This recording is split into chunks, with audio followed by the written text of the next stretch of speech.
Sahitya Shiksha. Our today topic is related to queer theory. What is queer theory? When he was discussed and when he was discovered, all about we will discuss about in this video. Let's begin. Firstly, हम देख लेते हैं कि ये कब शुरू हुई थी.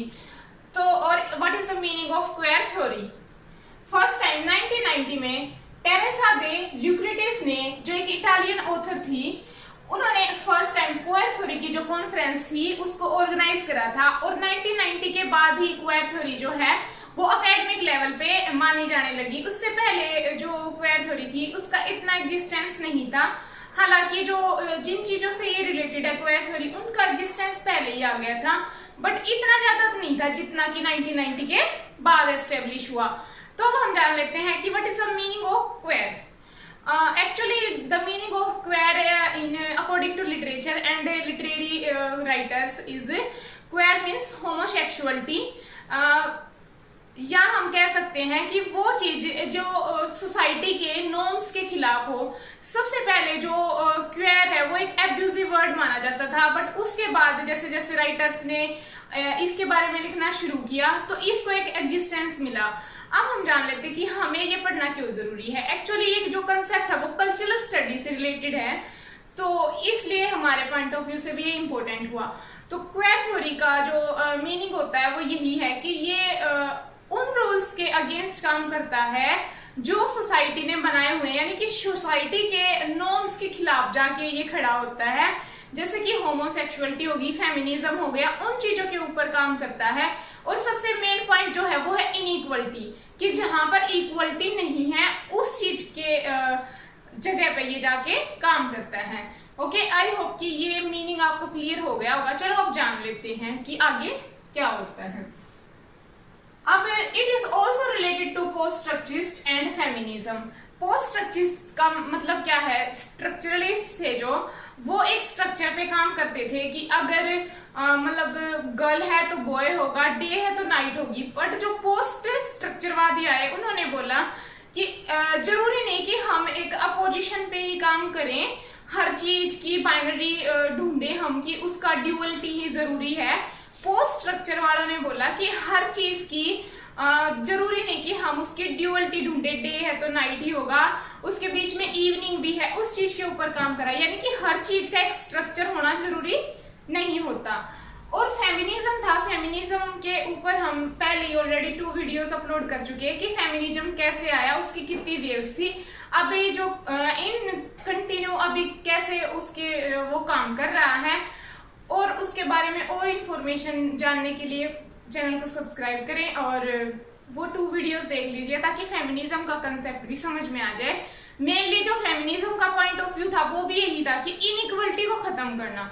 जो मैन स्प्रेस करते आ रहे हैं वुमेन को इतने ईयर से, या कह सकते हैं पैट्रियार्कल सोसाइटी जो बना दी गई है, उस चीज के अगेंस्ट काम करना. वुमेन ने अपना एक कम्युनिटी बनाई और उन मैन के खिलाफ काम करा जो कि इतने टाइम से वुमेन को स्प्रेस कर रहे हैं. उस सोसाइटी के खिलाफ काम करना. Okay, next, queer theory not only examine the communities surrounding the cure people.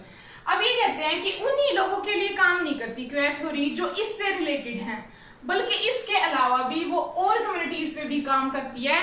जिस भी जगह पे इनइक्वलिटी आ गया सोसाइटी में, वो हर उस मुद्दे पे काम करती है queer theory.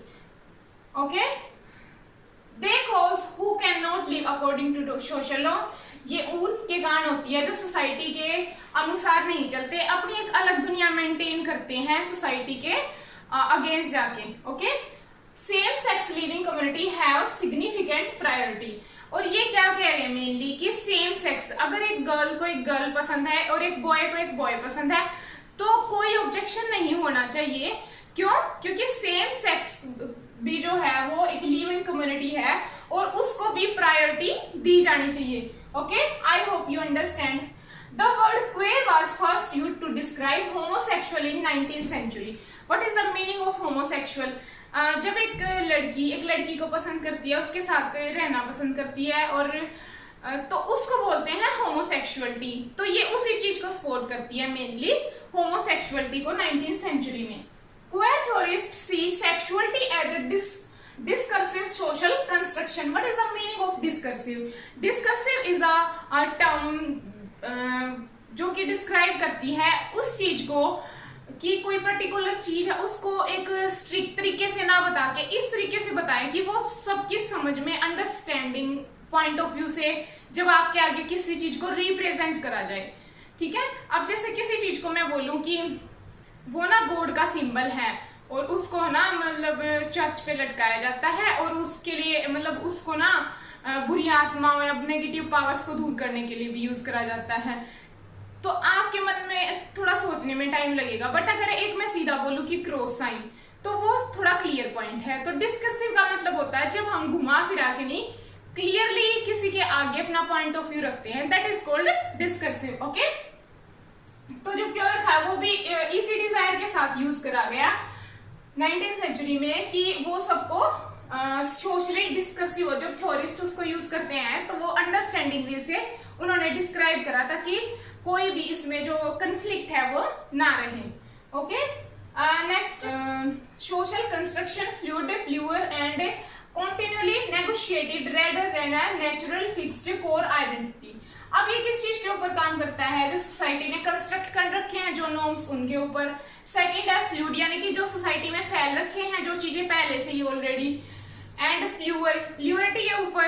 Okay, and continue negotiated rather than a natural, ये नेगोशिएट करता रहता है यानी कि अपना पॉइंट ऑफ व्यू साथ साथ रखता रहता है। ये किसी चीज के अपोजिट काम नहीं कर रहा है, ये अपने पॉइंट ऑफ व्यू के साथ काम कर रहा है। ओके, फिक्स कोर आइडेंटिटी, जो एक फिक्स या एक कोर आइडेंटिटी का मतलब है कि बेस आइडेंटिटी जो स्टार्टिंग से क्रिएट कर दी जाती है उसके ऊपर ये काम करता है। इट रिजेक्ट ड्यूअलिटी, ड्यूअलिटी को रिजेक्ट कर रहा है टोटली, कि जरूरी नहीं कि एक वुमेन के साथ एक मैन होना ही चाहिए, वो खुद का एग्जिस्टेंस भी मेंटेन रख सकती है। Okay, various meaning of this term, इस टर्म के अलग अलग मीनिंग है। Like it also relate heterosexuality, says heterosexuality desire is normal.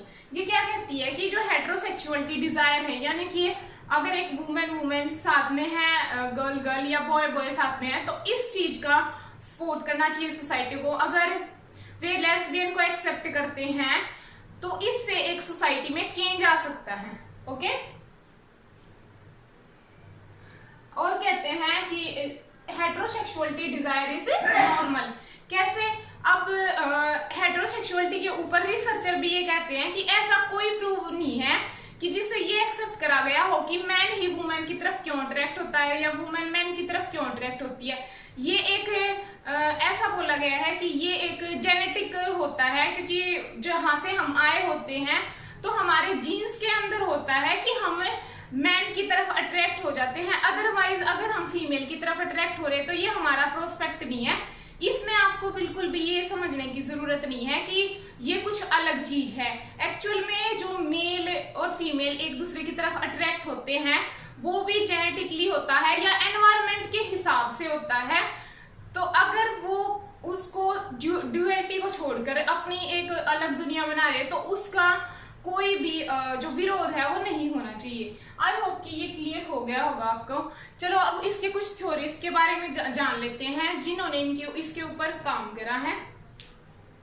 Early queer theorist include Eve Kosofsky Sedgwick, ये एक फेमस राइटर है। जूडिथ बटलर, जो अभी हमने रिसेंट पिछले 2-3 दिन पहले डिस्कस करी है। जूडिथ बटलर जो है वो लेस्बियन है और उसने भी बहुत सारे ऐसे ही पॉइंट ऑफ व्यू लिखे हैं, तो आप एक बार वीडियो पे जाके चैनल पे जाके देख लीजिएगा। माइकल वार्नर, मिशेल फूको भी पोस्ट स्ट्रक्चरलिस्ट के एक इम्पोर्टेंट राइटर हैं, उसको भी हम आगे डिस्कस करेंगे। मिशेल वार्नर, लोरेन बर्लेंट और एंड्री रिच, तो इन्होंने अपने क्या क्या पॉइंट ऑफ व्यू दिए हैं। जूडिथ बटलर डिस्क्राइब करती है क्वेयर थ्योरी को as a site of collective construction. Construction का मतलब होता है जब हम अपने इस तरीके से खुद को रिप्रेजेंट करें कि लोग उसको एक्सेप्ट करने के लिए सोचें। ठीक है, तो इसने उस पे काम करा है। मिशेल फूको है वो ground breaking linking of sexuality and knowledge to political power. अब जो मिशेल फूको होता है वो क्या कहता है कि जो सेक्सुअलिटी और जो नॉलेज है ना उसको हमें उसको लिंक कर रहा है पॉलिटिकल पावर से। और इसका एक वर्क है the history of sexuality by Michel Foucault. ये डिस्कस करता है नॉर्मलाइजेशन ऑफ सेक्सुअलिटी की जो सेक्सुअलिटी है वो नॉर्मल होती है, कि अट्रैक्शन है वो भी नॉर्मल होता है, और जो पॉलिटिकल पावर है वो उसको किस तरीके से यूज करती है, इसको हम सेपरेट वीडियो में डिस्कस करेंगे। ओके अब जो बटलर है, rejection of stable sexual orientation and gender identities in favour of everyday fundamental notion. Butler क्या कहती है, वो रिजेक्ट करती है कि जो स्टेबल सेक्सुअल ओरिएंटेशन सोसाइटी ने क्रिएट कर रखी है वो उन सब चीजों को रिजेक्ट करती है। ओके और वो कहती है जेंडर आइडेंटिटीज क्या होती है एक्चुअल में। जेंडर आइडेंटिटीज वो होती है जब आप अपने आउटर एनवायरमेंट की बजाय आप अपने इनर देखो कि इनर ट्रूथ क्या है, वही एक्चुअल में जेंडर आइडेंटिटी है। इन favour of everyday foundational notion, और वो फाउंड करती है क्या कि जो नोशन यानी कि जो आइडल्स बनाए जा रहे हैं उनके ऊपर काम करती है। ओके ओशो Sedgwick calling attention to the discursive definition of homo and heterosexuality in society further defined queer thinking। जो कोसवो सैडविक है वो सबसे ज्यादा ध्यान देती है होमोसेक्सुअलिटी और हेटेरोसेक्सुअलिटी के ऊपर सोसाइटी में। वो इस क्वीयर थ्योरी थिंकिंग से भी ज्यादा हेटेरो और होमो यानी कि क्वीयर थ्योरी के अंदर तो फेमिनिज्म भी आ गया, पोस्ट स्ट्रक्चरलिस्ट भी आ गए, बट जो मेन पॉइंट है होमोसेक्सुअलिटी का जो सैडविक है वो ओनली उसी पे फोकस करती है। एक बुक भी है जो क्वेयर थ्योरी के नाम से ही लिखी गई है, फुल टाइटल है क्वेयर थ्योरी एंड इंट्रोडक्शन, 1996 में एना मार्नी जेगोस ने लिखी है। ओके तो आप इसको भी याद रखिएगा, हो सकता है पेपर में पूछ ले। तो आई होप कि हाँ ये सब आपको कंसेप्ट क्लियर हो गया होगा। अब ऐसे ही और वीडियोस के लिए चैनल को सब्सक्राइब करें, अगर वीडियो अच्छी लगी तो लाइक करें, शेयर एंड कमेंट करें। तो हंसते रहें, मुस्कुराते रहें, अपने आसपास सफाई रखें और पढ़ते रहें, अपने सपनों को सच करें। ओके तो बाय फ्रेंड्स, थैंक यू।